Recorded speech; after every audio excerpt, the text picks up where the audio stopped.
international recording career ng P-Line singing sensation na si Charisse Tempenko. At habang inaabangan na ng lahat ang paglabas niya sa Oprah Winfrey Show, binigyan niya kami ng unang sulyap sa ipinamalas ng husay doon. Nagpapatuan, Marie Dumawa.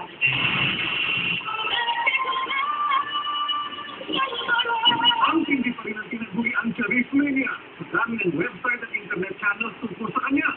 Maging si Oprah Winfrey, nilala na ang galing ng 15 anyos na Pinay sa pag-guest na dito sa isang special Oprah episode sa Mayo. Sabi sa akin, Mami, hindi mo si Oprah Winfrey. Mami, si Oprah Winfrey! Mami, si Oprah. Oprah, yung pinaka-powerful na babae sa buong.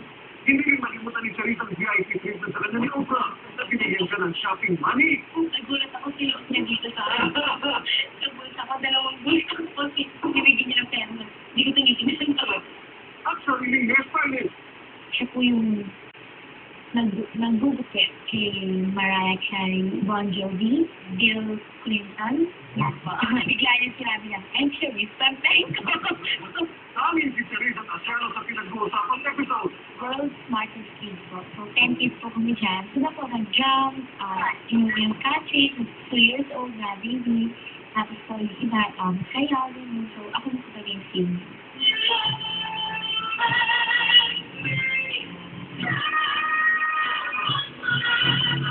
Ito ang unang sulyap sa klase ng pirit ni Charisse sa Oprah. Bahagi din ito ng kanyang album sa Star Records.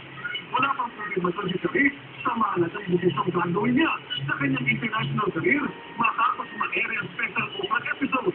Bukod kay Oprah, ito'y sa tulong din ng Lily Garfinkel, ang kabinet ng US immigration lawyer na si Michael Garfinkel at si David Foster, ang haligi ng US recording na nasa likod din ng karili ng Mariah Carey, Barbra Streisand, Celine Dion at marami pang iba.